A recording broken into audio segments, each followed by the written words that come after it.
बिस्मिल्लाहिर्रहमानिर्रहीम। अज़ीज़ तलबा, आज हम सबक इम्तिहान की मश्क करेंगे और मश्क में पहला सवाल है, मज़मून निगार को इम्तिहान से घबराने वालों पर हंसी क्यों आती है।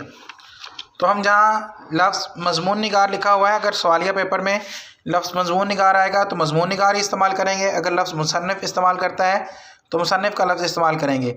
तो मश्क में चूँकि उसने मज़मून निगार का लफ्ज़ इस्तेमाल किया है तो जवाब में हम यही लिखेंगे, मज़मून निगार को, मुझे की जगह मज़मून निगार को इम्तिहान से घबराने वालों पर हंसी आती है। उनका ख्याल है कि आखिर इम्तिहान ऐसा होता ही क्या है। दो ही सूरतें, फ़ेल या पास। इस साल कामयाब ना हुए, आइंदा साल सही। तो आप यहाँ तक इन्हीं अल्फाज में जो है वो जवाब लिखेंगे।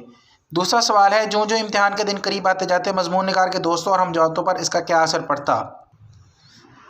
इसका जवाब भी पहले सफ़े पर, जो इम्तिहान के दिन करीब आते जाते उनके की जगह हम लिखेंगे मज़मून निगार के दोस्तों के हवास, उनका दिमाग मुख्तल और उनकी सूरत इतनी सी निकल आती थी। तीसरा सवाल है, मज़मून निगार ने कौन सा इम्तिहान दिया था। मज़मून निगार ने ला क्लास का इम्तिहान दिया था। चौथा सवाल है, मज़मून निगार ने इम्तिहान दिया तो क्या नतीजा निकला। इसका जवाब यहाँ इस तरह से शुरू करेंगे, मज़मून निगार ने इम्तिहान दिया तो कम तरीन जुमला मज़ामीन में बदरजा आला फ़ेल हुआ। आखिरी सवाल है, मज़मून निगार के वालिद ने उसे किस तरह तसल्ली दी। तो इसका जवाब ये है,